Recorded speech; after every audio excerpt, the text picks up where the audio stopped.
तो friends welcome to my इन्वेस्टा। इस video में बात करेंगे आईआरसीटीसी स्टॉक के बारे में। मुझे उम्मीद है आप सब अच्छे होंगे। तो यहाँ पर आप देखोगे तो करंटली आपको दिख रहा है कि स्टॉक प्राइस ऊपर जाने के लिए तैयार हो गया है, यानी कि जो करेक्शन है वो अब इसमें बंद हो गई है, गिरावट स्टॉक में बंद हो गई है, ऐसा दिख रहा है।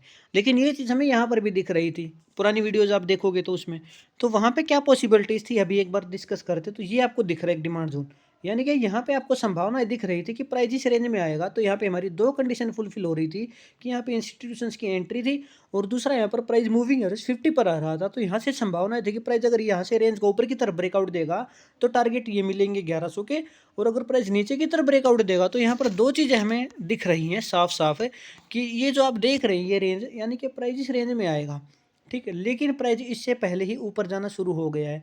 तो यहाँ पर दो चीज़ आपको दिख रही है, या तो ये एफवीजी कैंडल की वजह से जा रहा है, फेयर वैल्यू गैप कैंडल्स। ये कैंडल्स क्या होती हैं, इस कैंडल्स में आपको दिखेगा कि जब लगातार तीन कैंडल जिसमें लगातार आपको रैली दिखे और पहली दूसरी और तीसरी कैंडल में पहली और तीसरी कैंडल की वीक आसपास भी ना हो, काफ़ी गैप हो, तो वो होती है एफवीजी कैंडल। तो वहाँ पर संभावना होती है कि पहली कैंडल की जो ओपनिंग है क्लोजिंग है वहाँ तक प्राइस जरूर आता है। तो आपको दिख रहा है कि यहाँ पे वही चीज़ें हमें साफ साफ होती दिख रही हैं, यानी कि आप देख रहे हैं कि यहाँ पे प्राइस आया एग्जैक्ट। तो ये एफवीजी कैंडल, तो इसको रिस्पेक्ट करके अब यहाँ से 99% चांसेज हैं कि यहाँ से प्राइस ऊपर जाएगा। दूसरा केस क्या है कि आप देखोगे तो प्राइस मूविंग एवरेज 300 या 200 अगर आप यूज़ करते हो तो वो आपको काफ़ी दूर दिख रहा है, ठीक है। मूविंग एवरेज 200 आपको इस रेंज के बारे में बोल रहा है, लेकिन एफवीजी कैंडल बोल रही है कि प्राइस यहीं से अब ऊपर चला जाएगा। तो अब आपकी स्ट्रेटजी क्या होनी चाहिए कि अगर आपने मूविंग एवरेज 50 पे बाई किया है तो आपकी एवरेजिंग एक तो एफवीजी कैंडल पे रहेगी, दूसरा एवरेजिंग आपकी मूविंग एवरेज 200 पर, और तीसरी एवरेजिंग मूविंग एवरेज 300 पर रहेगी। तो इस तरीके से आप इसमें एवरेजिंग मेथड यूज करके अपने जो आपको अगर यहाँ पर लॉस हुआ है और अगर आप लॉन्ग टर्म के लिए सोच कर आए हैं, आपने यहाँ पर स्टॉप लॉस नहीं लगाया था, तो लॉन्ग टर्म के लिए जो सोच कर आए हैं तो वहाँ पर आपको ये चीज़ें बहुत ही बेनिफिट दे सकती हैं।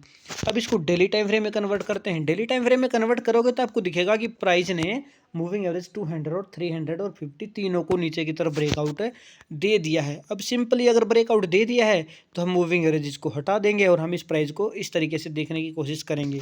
तो आपको दिखेगा कि ये प्राइस एक पैरेलल चैनल में मूव कर रहा है। अगर प्राइस पैरेलल चैनल में मूव कर रहा है तो हमारा काम है कि हम एक वहाँ पर पैरेलल चैनल ड्रा करेंगे। तो इस तरीके से आपको प्राइस इस चैनल के अंदर मूव करता दिख रहा है। अब क्या है कि अब हमें देखना है कि ये जो ब्रेकआउट है वो कहाँ पे आपको मिलेगा। 840 पे आपको ब्रेकआउट मिलेगा और एक रिट्रेसमेंट मिलेगा। उसके बाद ही आप सिक्योर हो पाएंगे, आप इंश्योर कर पाएंगे कि हाँ प्राइस जब ऊपर जाएगा। तो ये रेंज आपके लिए इंपॉर्टेंट हो गई है।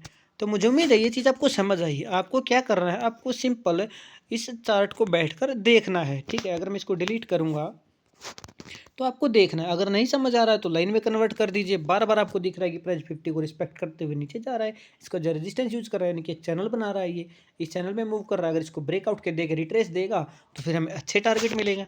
और आप देखोगे तो इसको ब्रेकआउट करके रिट्रेस देगा ना, जब तक प्राइस यहाँ पर 884 तक पहुँच जाएगा, ठीक है। तो ये चीज़ें आपको समझनी है, सिंपल चीज़ें हैं। सिंपल जितना मार्केट को रखोगे उतना आप बेनिफिट कर पाओगे। तो मुझे उम्मीद है मेरी वीडियो आपको पसंद आती है। मेरी वीडियोज़ पसंद आती है, वीडियोज़ को लाइक करें और चैनल को सब्सक्राइब करना ना भूलें। सेबी रजिस्टर्ड नहीं हो तो कोई आपको फंडामेंटल सजेशन नहीं है, लेकिन मैं अपनी जो एनालिसिस करता हूँ वो मैं आपको समझाने की सिखाने की पूरी कोशिश करता हूँ। Thank you very much.